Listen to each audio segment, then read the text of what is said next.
Greetings and salutations, one and all. Come on in. Come on in. Welcome, welcome. They are here for the carnival. They are here for the Super Bowl, baby. My neighborhood is jumping right now. It's the traffic, it's the motorcycles, it's the second line, it's the live performing blues and jazz outside my back door. They cutting up for the carnival. They are cutting up for the Super Bowl. They clowning Sister Tony. Peace and blessings, everyone. Joy and prosperity. It is another edition of Revolutionary Hoodoo, New Orleans Voodoo Secrets and Recipes. As always, I ask respectfully if I have any audio issues, please let me know. Text me, chat me, DM me, do what you got to do. Let me know if there's any issue with the sound or the audio. I am using AT&T wireless hotspot. It does tend to fade in and fade out from time to time. So please let me know.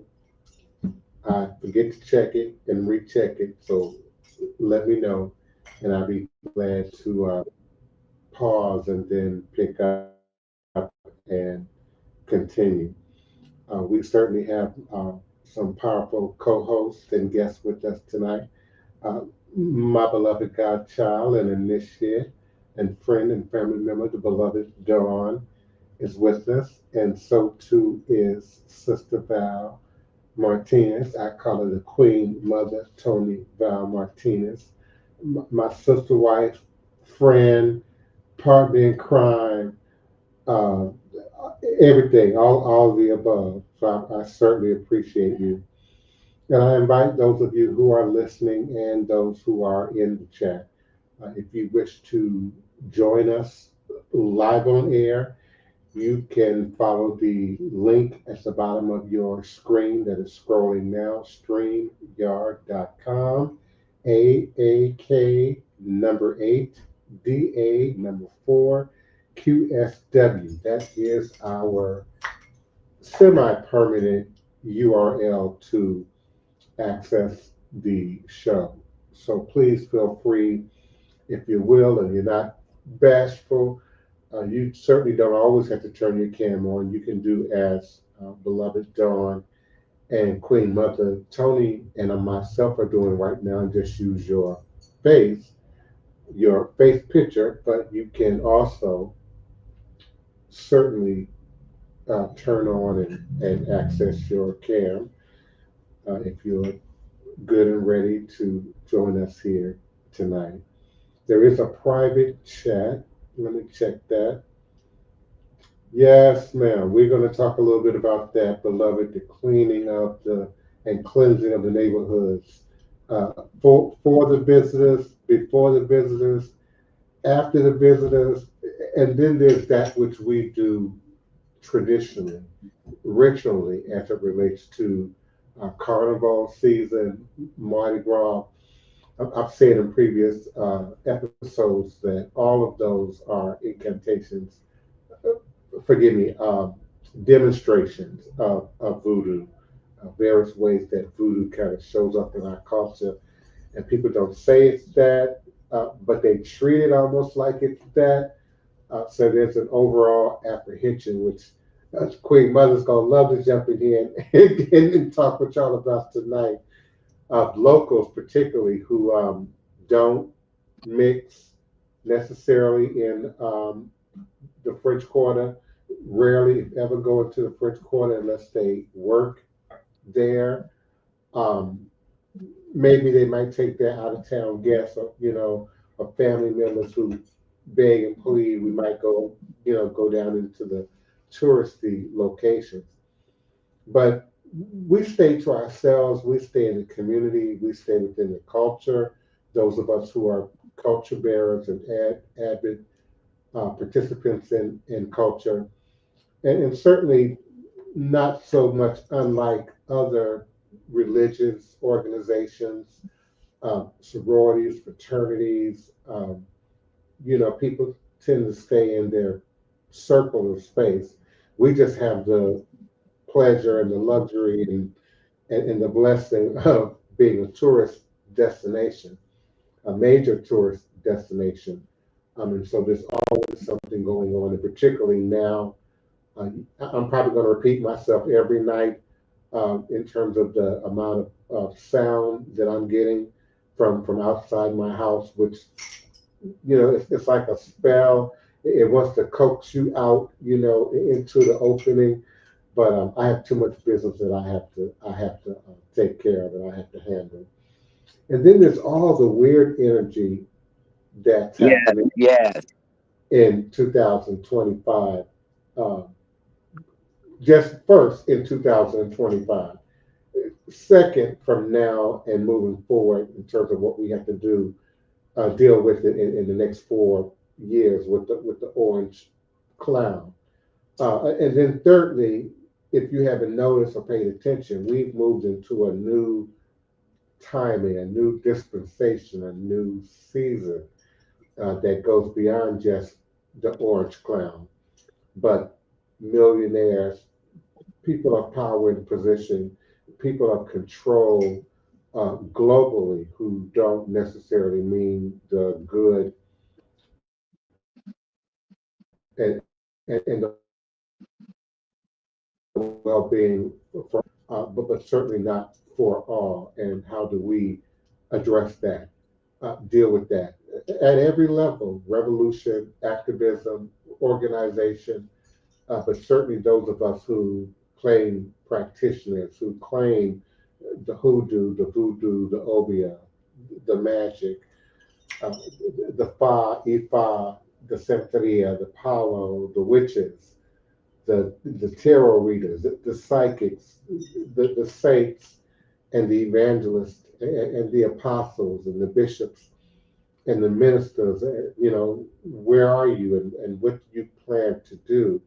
How do you plan to address this unique, though familiar, but unique season that we are now living yes, yes, Divine Prince. I like to speak up on this new era we're about to enter, this new season. Um, the ancestors just won't leave me alone. They are not happy about this Super Bowl being in this city. A lot of people not feeling it. I mean, a lot of people are feeling it in our communities. My hair has just been on edge. I'm scratching my head all day. I can't sleep at night. A lot of people don't realize the signs. We got some heavy hitters and bad energy makers in this city right now. And I want everyone who have their locks, everyone just period.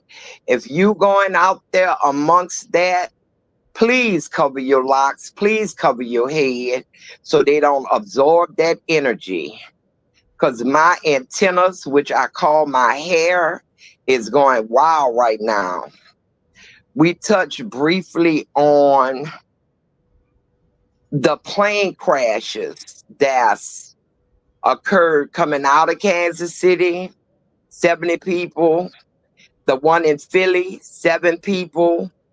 But also the one in New Orleans on New Year's Day, all of those sacrifices, the 17 people that died, that makes your triangle right there between those three. You got people like, I don't really do social media a lot, but I do come across it. And over the in. years, you hear the same people talking about the celebrities that then crossed over to the other side, sold they sold, joined the Illuminati, or whatever they then did that's evil and hide change. We got all them people right here, including Mr. Donald Trump about to come to head when this about to be one big celebration for them, ushering in their reign. They're ushering in their reign. They got everybody in here in it, even the Catholic Church.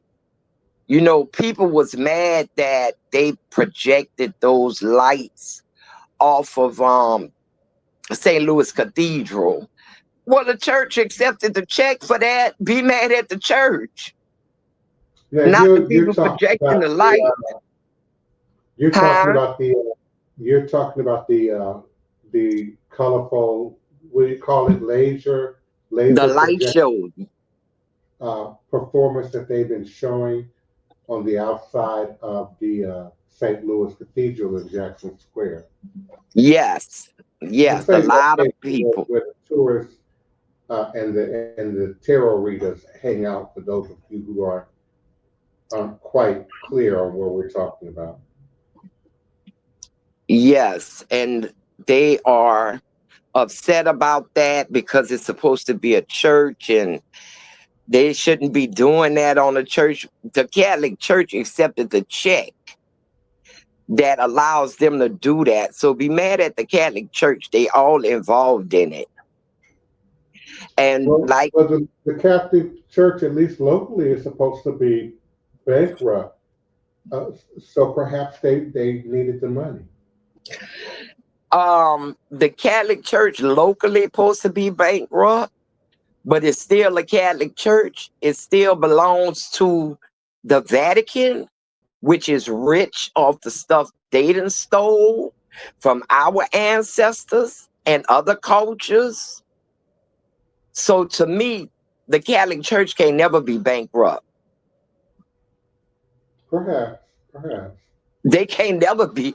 That's the richest city, not country, the richest city in the world. Rome, the Vatican City. Okay, but that's not, New Orleans. Listen, I'm not here, in defense of the Catholic Church per se, but that's not Rome. This is Jackson Square in New Orleans, Louisiana. So it speaks more to the interest, the priority, and the dollar regionally, perhaps. Okay, but let's say that's their headquarters. The Vatican all gets a cut of everything that goes in from every Catholic church around the world. They the big boss. They the headquarters. And some They're might the ask, headquarters. and some might ask, as descendants of the Middle Passage, in chattel slavery. Um, to what degree do we care? Where does it really become our business? Because they basically, to me, were the ones that pushed forward the chattel slavery. And also what people didn't realize, they also funded Hitler, a lot of his projects. So let's be clear. So for that reason, we should care that they're projecting colorful light shows on the outside of No, their building. we should just take note of who all is really participating in Okay. ushering in this Hmm. new era, who all participating in it. I Hmm. mean, I don't see any Pentecostal churches, any Baptist churches, Oh, any but other churches. they've had their moments, in the light of production and theater. For example, the churches who still to this day have held houses for Halloween. And so there's some religious folk that say it's sacrilegious and it's, you know, blending in with the devil and certainly Halloween and their sort of paganistic, demonized attitude towards Halloween. And then there are others that say, oh, well, it's another way of, getting the word of God out, and reaching a different group, a different demographic who may not necessarily just walk into a church or religious space. At least that's what they say. you know. And then, of course, there is the, you know, spiritualist community that still acknowledges certain so-called pagan practices, holidays, celebrations, and see them as an opportunity to gather, celebrate, come together, whether it's under the guise of Halloween or you know, something even more specific, like Samhain or some other tradition. So I think in this weather, in this season, we have to determine, um, you know, to what degree should it matter to us? How do we respond? You know, certainly in the spirit realm, and where is it on the list of priorities in terms of what we should be, you know, burning candles against, what we should be, you know, working ritual against right now. For those of you who, you know, got a doll or two, you know, and some pins, you know, to put in it, you know, would that be our cause, or should we really be looking at some of the much more,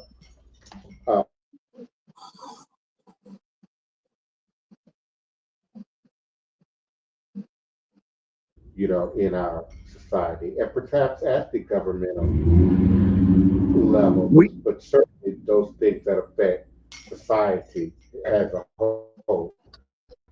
But that's just me. You don't have to agree. Yeah, but you're right. I mean, we have all the religions basically, not all of them, but a large majority of them that take part in the customs and celebrations such as Halloween, um, and Christmas. But we have to pay attention to what's going on right now, right here in the city, and the participants in it, who they are, what they stand for, what they're Mhm, selling to our youth. As mhm. I said, I feel we are ushering in a new level of evil doing that, and harm, and a threat to our people that we haven't seen since our ancestry days. And Yeah, we're it's going through coming. a unmasking of sorts. Um, you know, the church folks, you know, like to talk about a sifting. Mahalia Jackson sang about, you know, sifting the wheat, sifting, you know, the wheat from the tare. And so we're going through a bit of an Armageddon of sorts, light against darkness, right against wrong, you know, righteousness as opposed to wickedness, and in an environment where the language has been sullied, the language has been polluted. Again, much like their magical book suggests, you know, you can't tell the right from the wrong, the light from the dark, mother against daughter, father against, you know, son. That which would otherwise be seen as right and true being seen as wrong, you know, or in error. And so we live in a time of illusions of sorts, where you have to be clear about what it is that you see and what it is that you hear, and have a healthy state of consciousness, you know, have an ori that's clear and in balance, have a seventh, eighth, ninth, and tenth chakra that are vibrating and open, where you are able to interpret the signs, interpret what's being said, interpret what's being presented. It's really unfair to expect, uh, you know, a child, you know, or a young person in some cases, to have the same matured experience, response to or understanding of what's being said or what's being presented, as a mature adult. And so that's why we seek to protect, you know, our children, our young people, ourselves, even from certain types of information, certain types of energy. But in a world of free market capitalism and the information superhighway, where people certainly have access to information. Information doesn't always equate to knowledge. Knowledge is not always applied or applicable to wisdom. And so you have people responding from where they are, responding from the programming, responding from what education, what experience they do have, responding certainly from what's being presented and pushed before them every day in social media, on regular media, the news, uh, pop culture platforms like Wendy Williams used to do, but certainly Sherry Shepard and Tamron Hall. Um, People aren't clear on what's news, what's entertainment, what is embellished, why it's embellished, and for what reason. I shared that article last night from the Daily News out of the UK, which presents as a positive, post. Hey, we're going to, accept and legalize people's right to operate in and demonstrate voodoo, as they will in the workplace, as long as it doesn't interfere,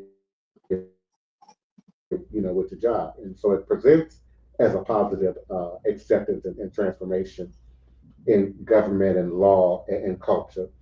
But as we begin to actually read the news article and the language that was being used and that was being spoken, it was a continuation of the misinformation that has always been present since before the Haitian Revolution and the Bois came on, but certainly since the demonstration of power as the Bois came on, it certainly has since been actively promoted to miseducate, misguide, mislead. King Solomon, greetings and salutations to you and yours. Kwai or Kwai Goddess, thank you so much, beloved S. Marie, uh, Elder Reggie, who's Green Soap co-creator and member of our administrative team for New Orleans National Voodoo Day, NONVD 2025, April 5th and 6th. Please visit our website at www.vodouday.org to gain more information, to come and join us, to participate, to support, to share co-advertising of your business, your platform, your ministry, along with our National Voodoo Day. Become a sponsor. King Solomon asks, see, do I actually believe that is this is their coming out? Because to me, their coming out was post and pre-slavery. I really look at it in our coming into us as a Black people pulling together, because if we don't, it will be for our people worse than what our ancestors um, have ever gone through. Um, I agree in what you're saying. I don't quite understand the coming out. I use that language. I don't think Sister Tony did either. Oh, okay. Here's beloved Solomon. Uh, Come on in, beloved. Once What's going upon on, man? How y'all once doing? upon my client, Peace and blessing. Yeah, but I've been Solomon healing now. myself. Yeah, Oh what's going yeah. on, my man? Greetings and salutations. Welcome. Well, man, it's a blessing. It's a Joining definite us. blessing.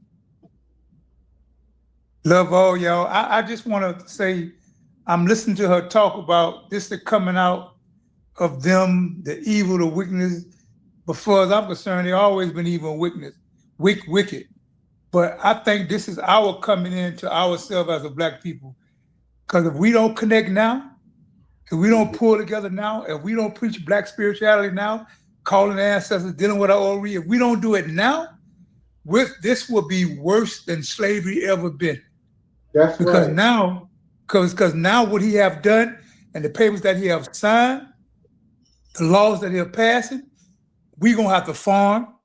We will have to get into the spiritual world of doing medicine and doing herbs. We have to build our own schools.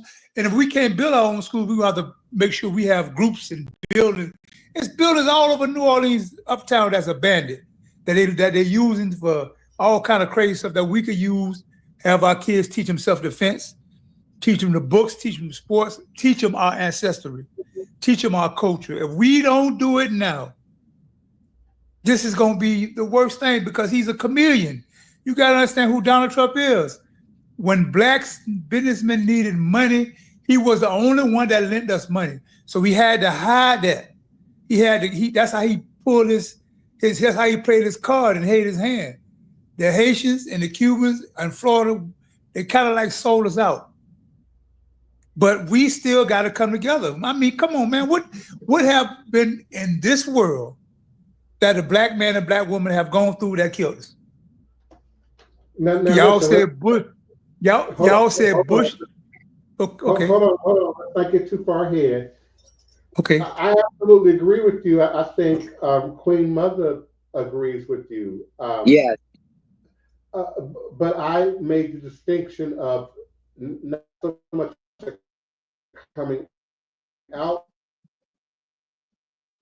as saying and doing things right out in the open, right out in our face, that once upon a time they felt they had to hide, they had to mask, they had to keep it, elusive or some mystery.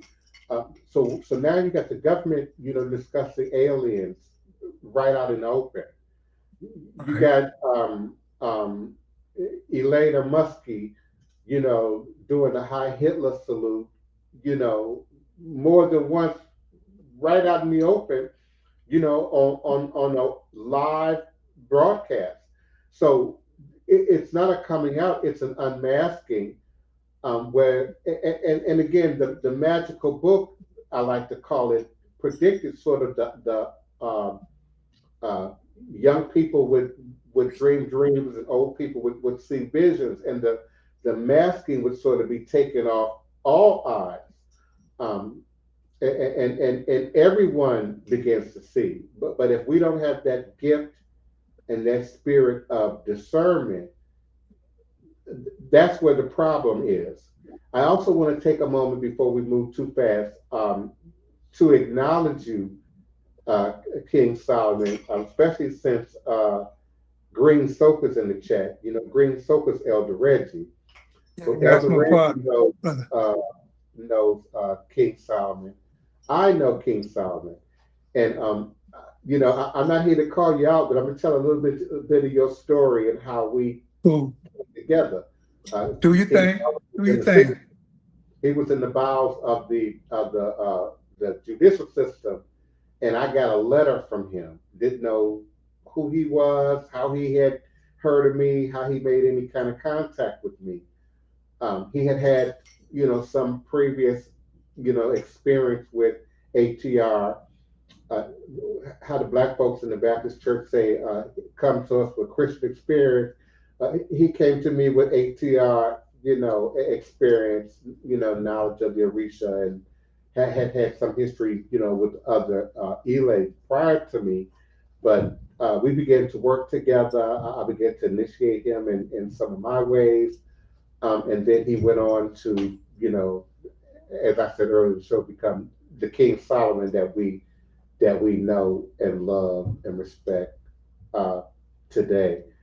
And certainly I wish Elder Reggie had his cam and his mic linked up so that he could also, join the conversation. But I certainly, appreciate you coming in and sharing your story. And I invite you to be a part of this platform. We want to create a safe but empowering, authentic space for practitioners of Pan-African spirituality and religion of various types and diversities. Certainly ATR Aboriginal African traditional religious systems. And certainly we want to acknowledge the power that is our own, that Louisiana, Voodoo, Mississippi Delta, that hoodoo, conjure, root work, uh, that belongs to us.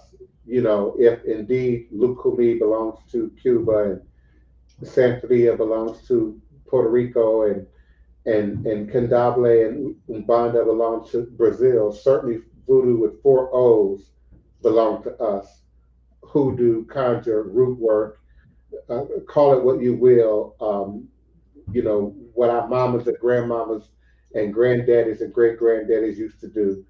Um, the language has often changed, but in this present moment in time space, we can unify under this umbrella of voodoo and share our experience, share our walk, um, share our knowledge. Greetings, Elder Reggie has popped in. Brother, Come on in, Elder Reggie. We can't hear you for some reason. Yes, I'm in. Can everyone hear me? We can hear got you Yeah, you. now. here now. Yes. Oh yeah. Just for brief, yeah. Great.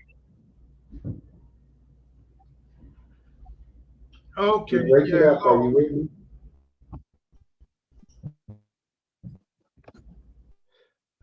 sometimes when you're on YouTube and StreamYard, they bleed over Elder each Reggie, are other. you there? Yeah, Yes, he I'm here. Can talking. you hear me? Oh, okay. I can hear you. I can hear you. I can hear you now. Go ahead. Okay, just briefly, man. I'm so happy about tonight to see King Solomon, plus the work you're doing, Divine and Sister Tony. Wow, look like we're gonna be growing in a righteous way, and I just want to say I'm happy about this. Shay. Yeah, Me too. Asé O. Yeah, yeah. we're thrilled. If you don't already Mm. know, Solomon, we meet every night at 9 p.m. Central Standard Time. We try to keep it at an hour. So typically, you know, by 10 Central Standard Time, we're done. But the conversation, if it's good, if people are actively participating, you know, sometimes we will bleed over, you know, on the occasion. But we try and respect everyone's time, schedule, family commitments. Both you and Elder Reggie are Mhm. married. You, Elder Reggie, and Queen Mother have children, grandchildren. So I try and respect the listening audience and the participating community's time and try to keep it, you know, to an hour. But we certainly invite you, you know, if you will, to come on in, uh, be a part of the conversation. Certainly promote yourself, you know, a little bit. You know, it's a lot going on in New Orleans, a lot of tourists in town, a lot of people coming and going. The traffic to my door has been relentless this season, and so I'm grateful for that.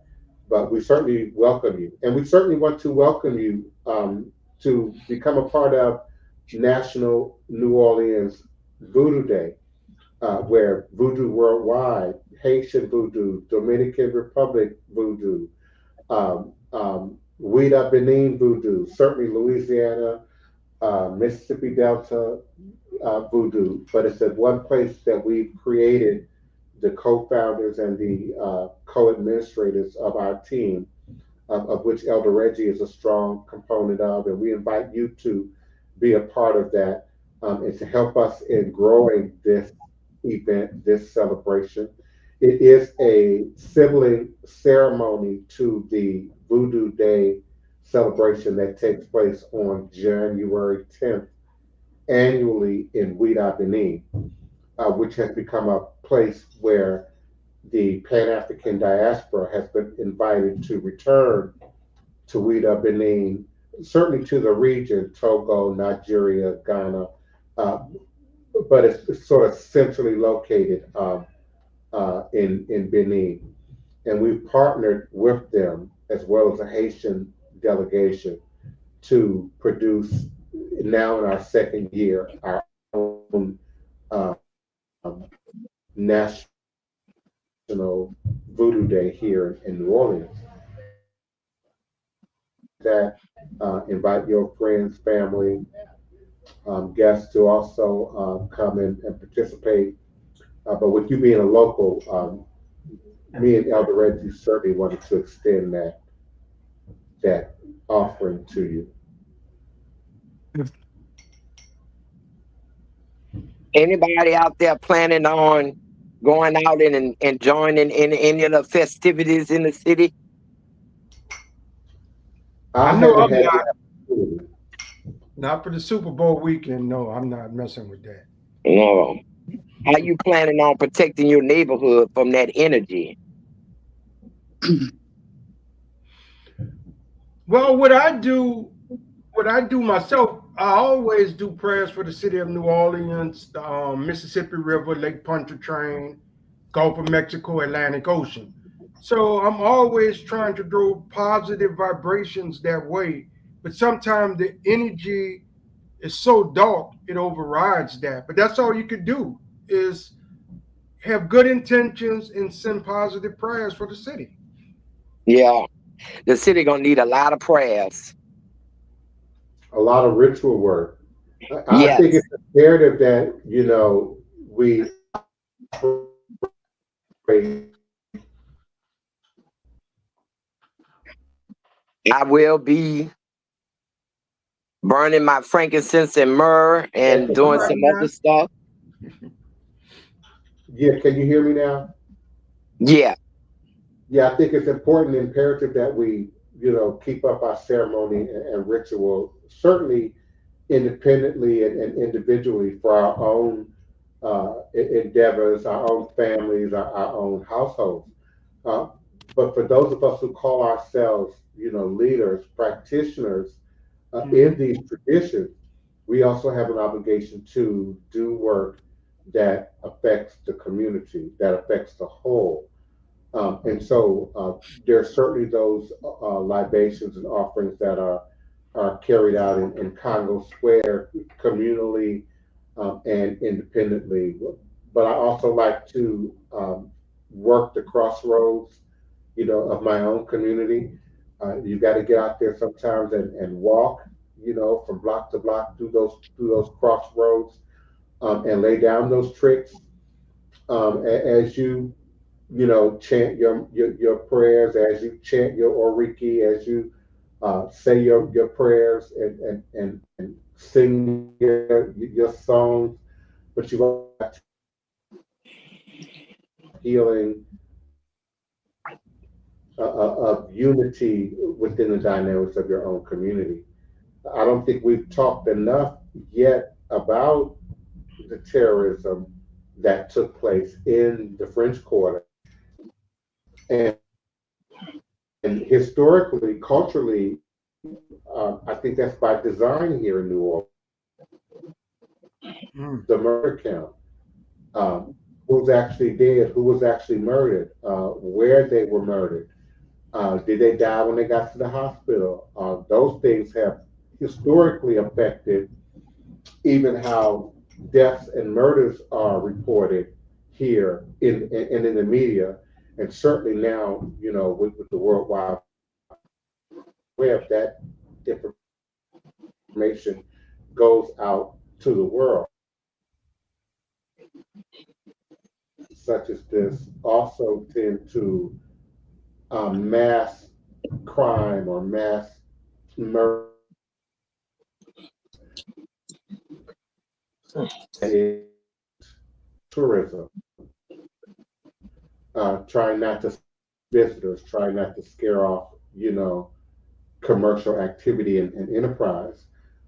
So, yeah, I think that because of this season, enough attention has been given to the tourist attack. I think they, said what they had to say. The media showed up, quickly and parked, at the intersection of Canal and Bourbon Street. But if you notice, quickly thereafter, maybe even the third day, they were gone. things were open up, and we had to roll on, business as usual. Uh, Certainly for Carnival, for those who don't know, Mardi Gras is not. Well, Mardi Gras is one day. Fat Tuesday is one day, but it's really a season. Carnival really lasts, a full 2 months, and just gets much more busier and active with each day getting closer to Fat Tuesday. But the Super Bowl has added a whole nother layer to that. Homeland Security and the Orange Man have also added a whole nother layer to that. We had to move our National Voodoo Day from January to complement January 10th and we have Benin. We had to move it to April 5th primarily because of Homeland Security and the Super Bowl. Those public areas, public parks were not being vetted for events for security measures leading up to the Super Bowl and Mardi Gras. So, there's a lot of energy out there at every level, at every dimensional level. Certainly spiritual, Sister Tony. Yeah. Certainly uh, demonic energy is out there, angelic energy is out there. There's Mm-hmm. energy that's out there to be Mm-hmm. propagated, but certainly there's wicked energy out there to be propagated. We are certainly in a battle. I'm not predicting, I certainly believe in spiritual warfare, spiritual battle, intra-dimensional, uh, uh, uh, what's the word? Energy, combative. That's not the word I'm looking for. Explosive. That's not quite the word I'm looking for. But if you look at it from a chemistry level, or from an astronomy level, or from a quantum metaphysics level, there's indeed a balance of light and darkness, energy, vibration in the universe that must coexist in balance for our universe to thrive and to survive. But there is a unique uh, feeling and sense of unwellness and unbalance that we're all experiencing right now. And it's, one trauma heaped upon another trauma, over the course of maybe 5 years. COVID, the first administration of the Orange Man, now the second administration of the Orange Man, this whole Israeli Palestinian war, which creates global instability at every level in the dimensional, time space. So yeah, those of us who are sensitive, those of us who are empaths, those who are prayer warriors, those who operate in the realm of spiritual magic and quantum metaphysics, yeah, we feel the shift, we feel the energy, and how we address it, how we move through it right now is more important than ever, and certainly how we work within the community with it is going to be critical moving forward. One other thing I want to bring to the attention of the listeners is that a friend of mine, her son was arrested last night. It comes to find out, along with all their drones and military men and police and state police and all the stuff they bringing in to secure the city, they're using facial recognition I see. equipment on Bourbon Street. Mm. And they must have ran his picture through and found out that he had a warrant on him. And they followed him until they arrested him. And how we even know about the facial recognition is because he questioned why he was being singled out in the crowd of people to get, rolled up on. And when they was transporting him, they talked about it and they told him facial recognition. Right. Yeah, we've got to protect and cover our family members, particularly our children and our loved ones, um, before they leave the house every day, before they step out into the world.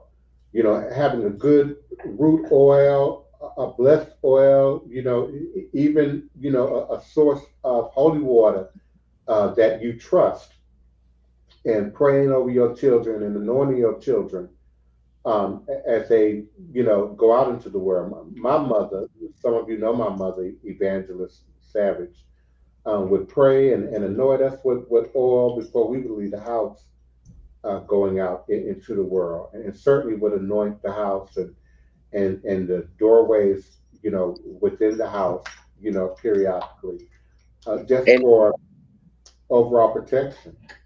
wearing amulets, Hmm. Hmm. protective jewelry.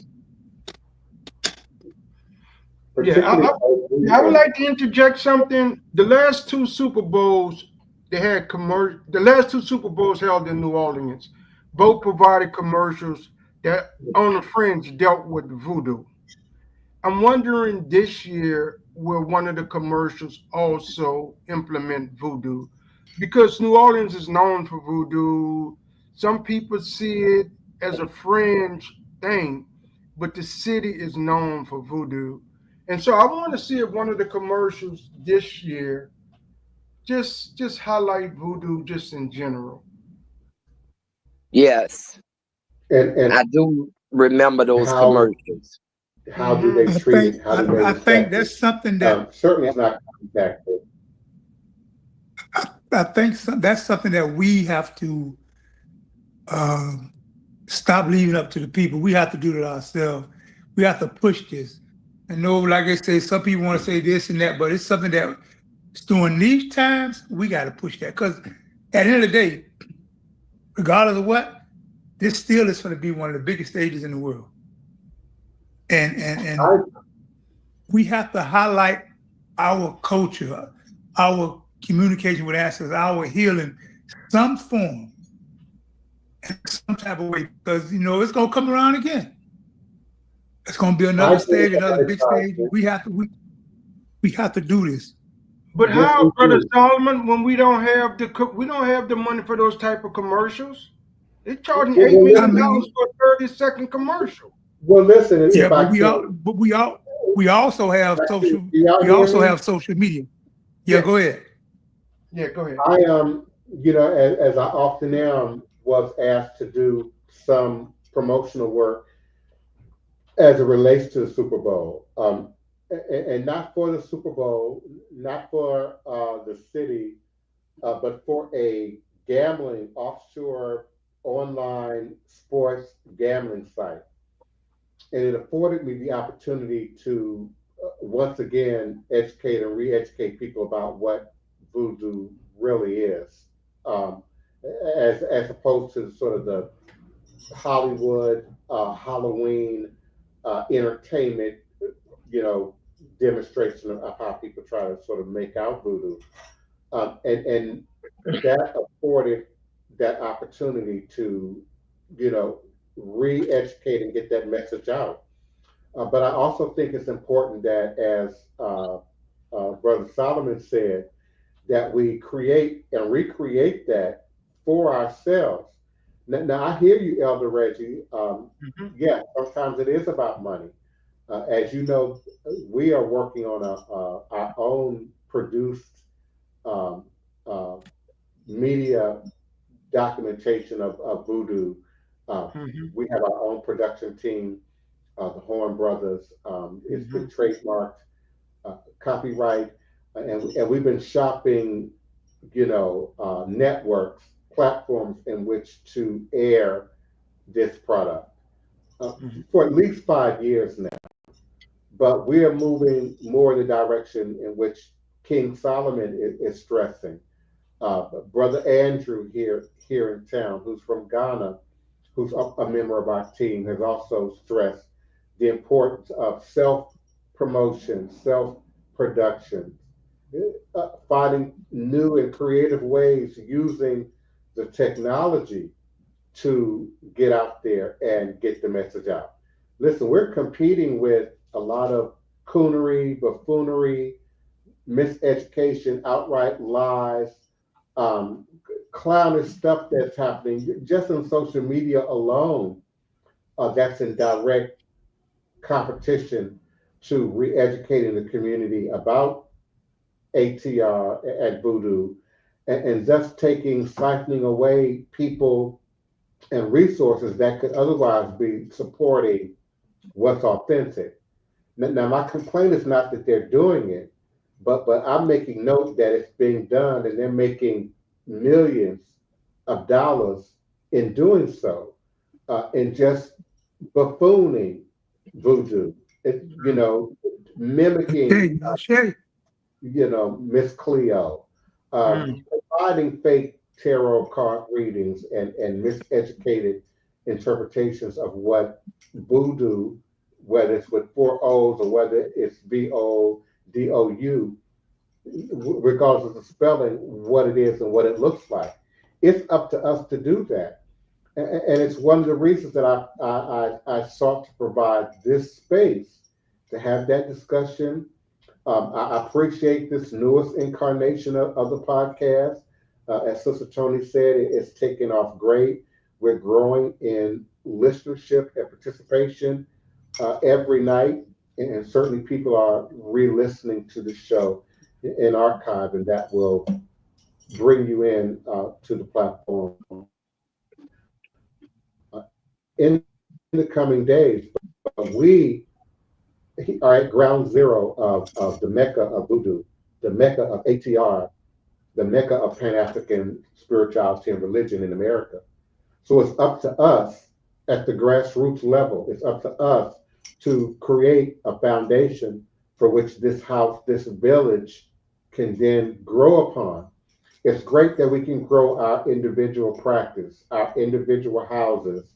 It's great if you can get, a handful of, readings, a week or whatever, or even manage to make the shift from Western culture, punching a time clock, checking in and feeding someone else's dream, to not only living your culture, your ethnocultural practice and tradition, but walking in your spiritual truth as well. So we're in a unique time for independence, for growing, using internet, using social media, using the technology in order to grow the culture, the practice, and the tradition. But we have to equally focus on the re-education and the education globally, worldwide, about what voodoo is, what voodoo looks like, because it's still being bastardized and appropriated globally. Oh my goodness, some of the biggest offenders, China, Japan, they sell, Sambo looking voodoo dolls in China, that look like the blackface demonstration, but it's a voodoo doll. During the pandemic, voodoo dolls were so popular in China that the government had to outlaw them. And people started turning to the internet, SD platforms like that, to buy and purchase voodoo dolls. So there is a demographic, even within our own community, that wants to be miseducated. That whether they're aware of it or not, they appreciate the miseducated demonstrations. They want the scary, evil, wicked, skeleton key demonstration. They want the serpent in the rainbow demonstration of voodoo. And with all the knowledge that's out there in the real world and virtually, they're really resistant to authentic demonstration. And you might remember, we talked about this on a previous show, back in the 2000s, Yahoo 360 was still around, MySpace was still around, and, people within the Lukumi community, Santeria community, Palo community, and then a group of random witches spent much of their time arguing about what's authentic, what's not, what the practice looks like, how you initiate, without, again, teaching the authentic demonstration of these practices and these traditions. Whether it's in the Caribbean, whether it's in Haiti, whether it's in South America and Brazil, whether it's in the US, whether it's on the mother continent. Uh, what's missing from that conversation is often ethno-cultural tradition, which involves language, practice, how we live, how we cook, how we speak, how we say it. And so when those semantics are better understood, then we understand that it's all voodoo. Call it Ifa, call it Orisha, call it what you will. It's all voodoo. Voodoo is an umbrella word that encompasses a diversity of ethno-cultural practices and traditions that get very specific. What you understand and can pronounce and know what Edo is, Ewe is, Igbo is, Akan, Hausa, Yoruba. Now we can get into the semantics of whether it involves U's or O's, of Orisha, or the usage of another Aboriginal or indigenous language to speak of those deities. A good example is today is a ritual day for acknowledging Eshu in the Yoruba culture, for acknowledging the spirit of divination and certainly for acknowledging Eshu. And so here in the Americas, we have assimilated, appropriated, and in some cases bastardized Legba and Eshu as being the same thing. And again, we're talking the semantics of ethno-cultural language and tradition. Yoruba, that's Eshu, E-S-U, that's Eshu. Eshu has strong similarities to Legba, but Legba in Haiti, or Legba, or Legba, L-E-B-E, in Togo and some of those other regions around Benin, is not the same deity as Eshu. They have similarities, strong similarities. We might even say they're cousins. They're related regionally in terms of proximity.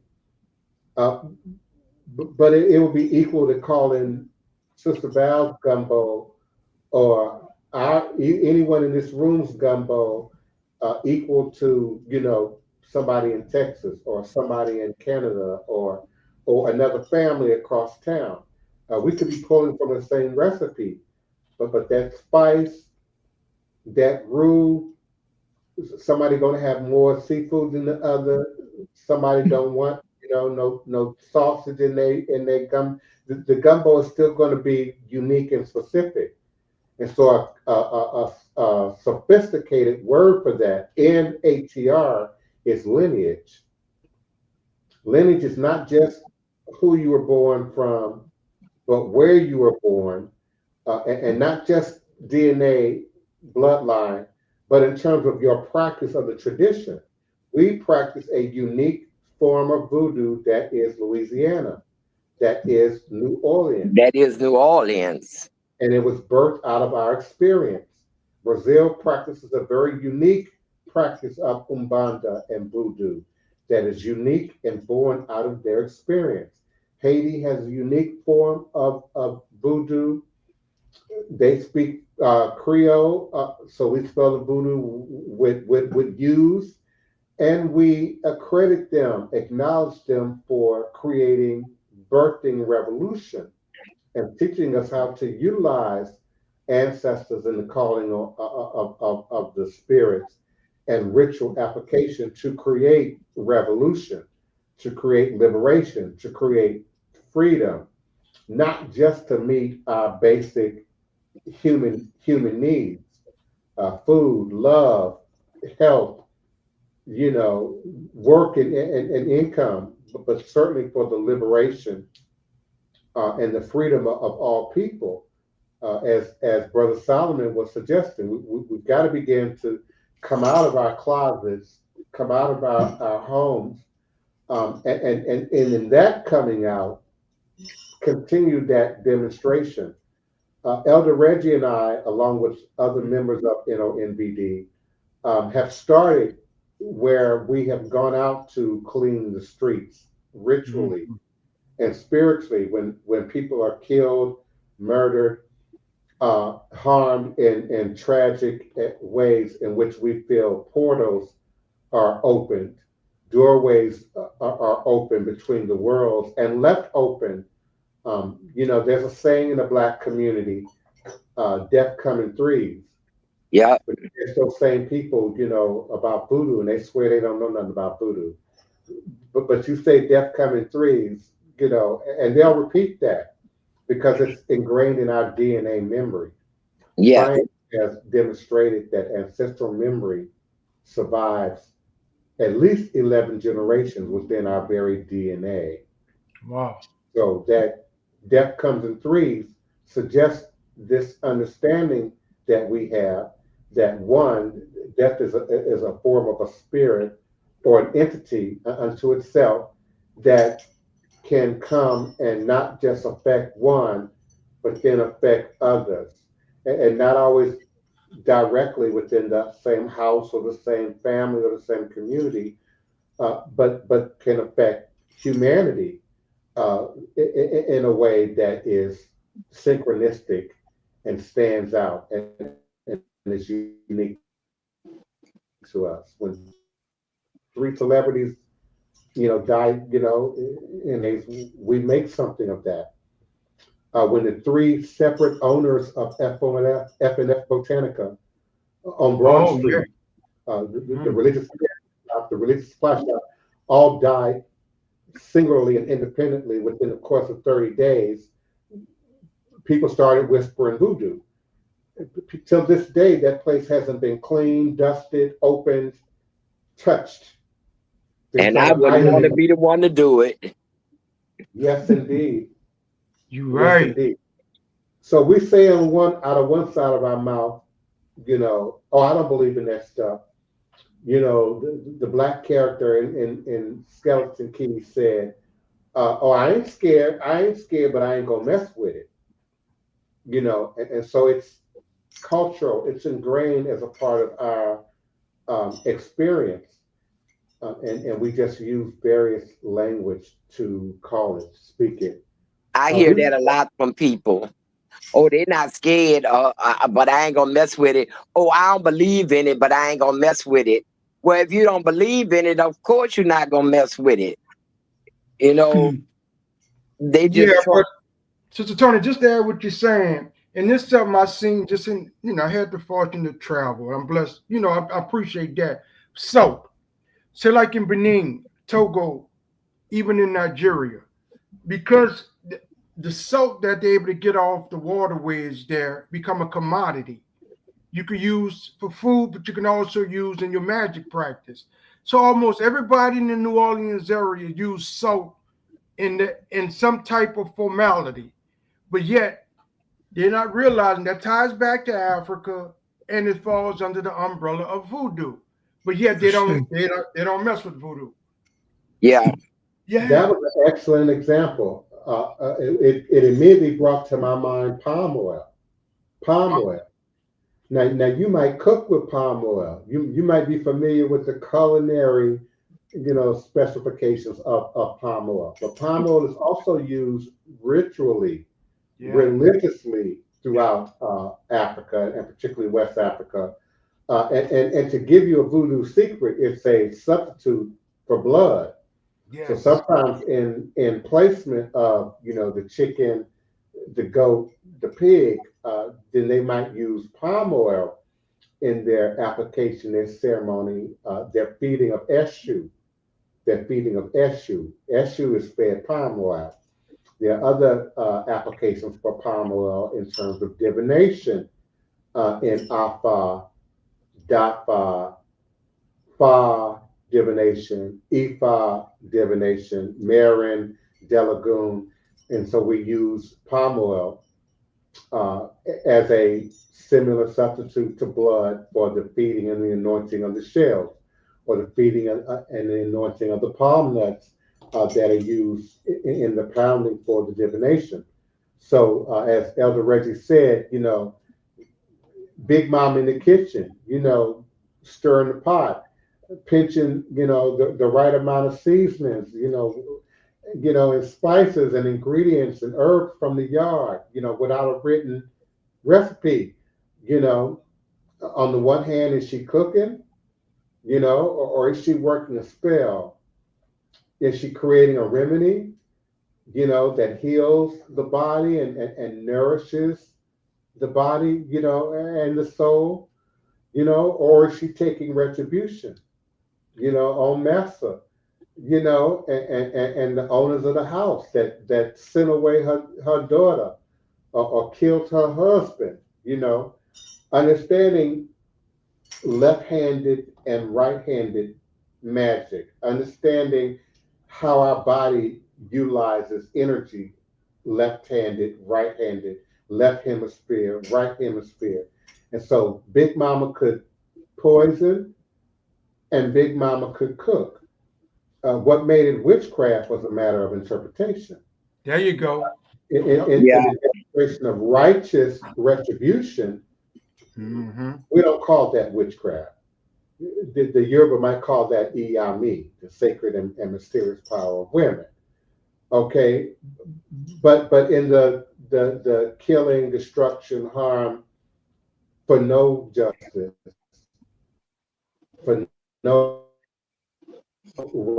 righteous reason, we certainly would call that witchcraft, inside and outside of voodoo spaces. So there's a place for left hand energy and there's a place for right hand energy, and it's a matter of application. I certainly appreciate you all. We have talked through an hour. I could have talked another hour, to be quite honest. I want to thank everyone who showed up with us live in the chat. I want to thank all of my co-hosts as well as my new co-hosts, my beloved godchildren, Dawn, my beloved godchild, Solomon Chisholm. Thank you all for being present with us. My partner in crime, Queen Mother, Tony Val Martinez, and certainly Elder Reggie, our co-administrator, co-founder, co-creator, and active participant in National New Orleans Voodoo Day. We certainly invite you to support, to participate, to investigate, to become a part of our celebration, our gather, our coming together. And certainly contact me with your questions, comments, and your requests by way of email, divineprince@houseofthedivineprince.com. You can also do so by way of my website at www.houseofthedivineprince.com. Until next time, remembering that all is truly and indeed a blessing. If you can just see beyond the veils, Asé, Asé O, Asé. And no matter what you do, no matter what you're confronted with, no matter where you are in the crossroads, respect the voodoo, respect the voodoo, respect the voodoo. Thank you so much, Queen Mother. You're very welcome. You're very welcome. It's been another great episode. I look forward to Monday night at 9 p.m. U.S. Central Standard Time. That is 10 p.m. Eastern, 6 p.m. Mountain. I'm sorry, 6 p.m. Mountain, 7 p.m. Pacific Time. And for my global audience, please forgive me. Just Google World Clock, World Time, and figure out 9 p.m. U.S. Central Standard Time. Peace and blessings, all. Good night. Peace and blessings. Odavo. Thank you for all of my virtual listeners and participants all over the social media platforms. We certainly appreciate you. And those of you who are listening and witnessing by way of archive, I certainly appreciate you. And I look forward to meeting you here in this creative 2025,